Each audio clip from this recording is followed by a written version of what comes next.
नमस्कार, मैं रवीश कुमार। स्वागत है आपका उस मंच पर जहां नारे नहीं सवाल उठते हैं, जहां अच्छे दिन की हेडलाइन के पीछे छिपे सन्नाटे को सुना जाता है।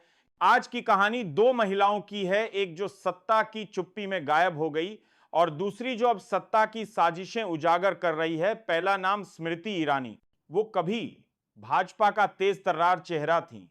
साड़ी में टीवी की तुलसी से संसद की टेबल तक का सफर बड़ी धमक से किया, लेकिन सत्ता के गलियारे बहुत संकरे होते हैं।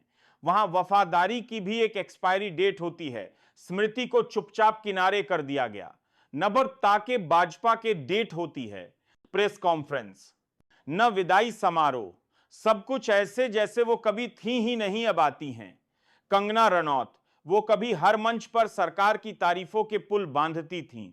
किसानों के आंदोलन को बदनाम करना हो या विपक्ष को देशद्रोही कहना, कंगना हमेशा पार्टी लाइन से भी आगे खड़ी रहीं। लेकिन अब वही कंगना कुछ अलग बोल रही हैं। खुलकर नहीं, पर इशारों में। उनकी पोस्ट अब बीजेपी की तारीफों से नहीं, बीजेपी की चुप्पियों से भरी हैं। कंगना ने हाल ही में एक इवेंट में कहा, राजनीति में जो दिखता है वो होता नहीं, और जो होता है वो कभी दिखाया नहीं जाता। ये वही कंगना है जिन्होंने एक वक्त पर मोदी को भारत का रक्षक बताया था।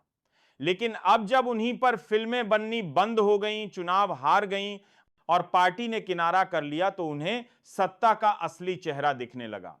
कंगना के इशारे उन्होंने कहा कि पार्टी में महिलाओं को सिर्फ प्रचार के लिए इस्तेमाल किया जाता है, निर्णय लेने में उन्हें कोई जगह नहीं दी जाती। उन्होंने यह भी बताया कि जो नेता सवाल पूछते हैं उन्हें अंदरूनी दुश्मन करार देकर चुप करा दिया जाता है। और सबसे अहम बात उन्होंने कहा कि राजनीति अब जनसेवा नहीं, सिर्फ मैनेजमेंट का खेल बन चुकी है।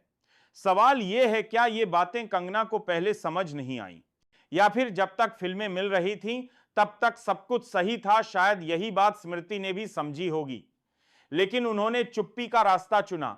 कंगना ने वही चुप्पी अब आवाज में बदल दी है। बीजेपी का रवैया वही पुराना फॉर्मूला, जो भी सवाल करे वो बौखलाया हुआ धोखेबाज या मानसिक रूप से अस्थिर बता दिया जाता है। स्मृति चली गई, कोई फर्क नहीं पड़ा। कंगना बोलने लगी, उन्हें भी जल्दी ही अतिरिक्त अभिनेत्री की तरह किनारे कर दिया जाएगा।